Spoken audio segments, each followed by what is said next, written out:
Tentang masalah ninggalin sholat. Sebetulnya saya nggak setuju orang bilang ninggalin sholat karena sibuk. Karena yang membuat kita nggak sholat itu bukan karena kita hektik. Bukan karena kita sibuk. Bukan karena kita capek. Kita ninggalin sholat karena emang Allah nggak mau ketemu sama kita. Kenapa Allah nggak mau ketemu sama kita? Faktornya banyak, salah satu yang paling sering itu adalah karena dosa-dosa. Jadi kalau kita pun sholat, sholatnya itu kayak gak ketemu Allah. Kan ada orang yang tetap sholat, tapi dia gak ngerasa dapat apa-apa dalam sholatnya, gak ada feel-nya gitu. Sholatnya cuma gerakan aja, gak ada khusyuknya, gak ada rasa iman kepada Allah, gak ada rasa dekat dengan Allah. Itu kan sama kayak gak ketemu kan. Cuman hadir tapi gak ketemu. Kayak ibarat kita datang ke tempat orangnya tapi gak ketemu orangnya. Nah itu orang yang sholat tapi gak khusyuk. Jadi kalau kita gak sholat atau sholat tapi gak khusyuk, itu memang ada hijab antara kita dengan Allah. Dan hijab itu dalam bahasa Al-Quran disebut dengan ron. Dan hijab itu letaknya di sini. Bukan di depan kita, bukan di mata kita, tapi di hati kita. Kalla bal rona ala qulubihim.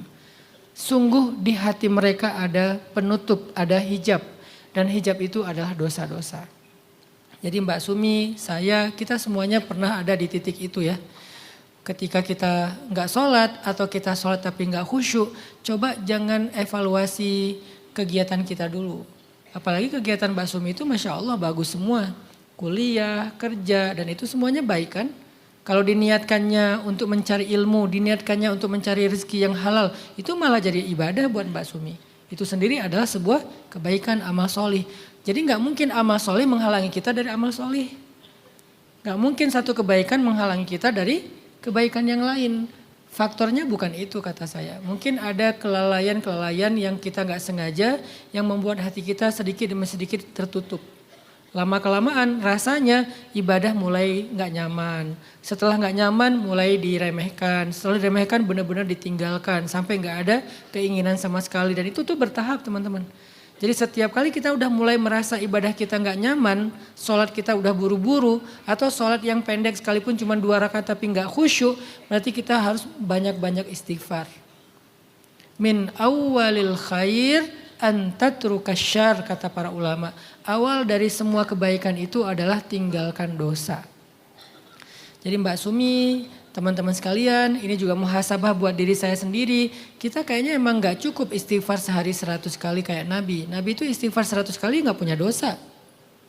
Gak punya dosa aja 100 kali, 70 sampai 100 kali. Dan istighfar Nabi sekali aja itu lebih powerful daripada 1000 kali kita. Karena istighfarnya itu mindfulness banget gitu.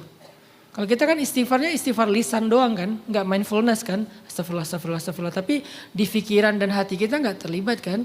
Jadi kalau Nabi aja yang nggak punya dosa 100 kali sehari, harusnya kita nggak boleh kurang dari 1000 kali teman-teman. Kalau teman-teman istighfarnya kurang dari 1000 kali dalam sehari, udah bisa dipastikan ibadah kita terganggu loh. Jadi jangan salahin aktivitas kita, salahkan diri kita yang kurang istighfar. Istighfar itu harus dipaksain. Makanya kemana-mana bawa ini. Kalau kalian susah pakai ini, kalau pakai ini kan suka lupa kan. Baru putaran kedua ngerasa udah 7 putaran ya. Kalau pakai ini. Apalagi pakai tangan kan susah kan. Kalau kalian lagi naik motor pakai ini gimana caranya?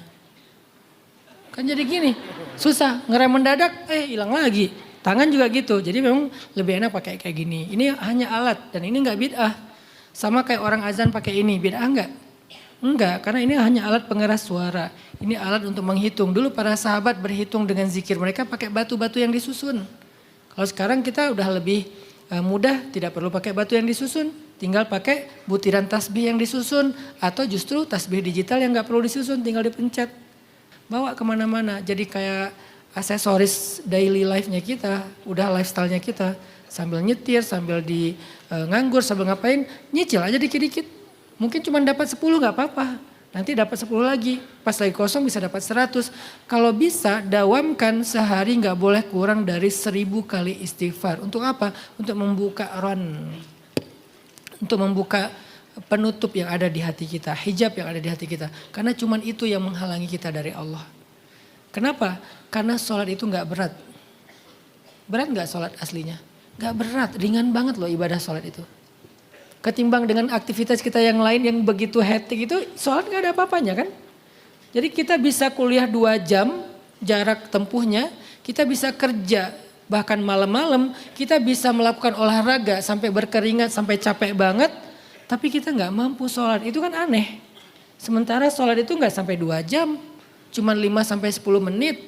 Sholat itu gak sampai berkeringat, ringan sekali dilakukan, tapi nggak mampu. Nggak mungkin penyebabnya karena kita nggak mampu, karena kita sibuk, nggak. Penyebabnya cuma satu, Allah nggak pengen ketemu kita, karena kita terhijab. Dan yang membuat hijab itu bukan Allah, kita sendiri. Sehingga Allah nggak mau ketemu kita di balik hijab. Allah pengen ketemu kita tanpa hijab. Maka runtuhkan dulu hijab-hijab dosa, nanti Allah pengen ketemu sama kita. Jadi Mbak Sumi, coba Mbak Sumi dawamkan sekarang istighfar 1000 kali sehari. Dan 1000 kali setelah saya hitung, kalau bacanya astagfirullah, astagfirullah, astagfirullah, astagfirullah, itu kurang lebih sekitar 15 menit doang kok. Enggak lama itu. Sambil jalan boleh, enggak perlu waktu khusus. Nanti Mbak Sumi kalau udah 40 hari melakukan istighfar, saya yakin Mbak Sumi akan mendapati keadaan sholat Mbak Sumi jauh lebih baik daripada sekarang. Karena saya juga pernah ngalamin hal yang sama. Semua kita mungkin punya pengalaman yang sama. Tinggal sekarang solusinya juga sama, istighfar aja. Banyak-banyakin istighfar. Kalau ngerasa lagi bikin dosa berat banget, ya tambah istighfarnya.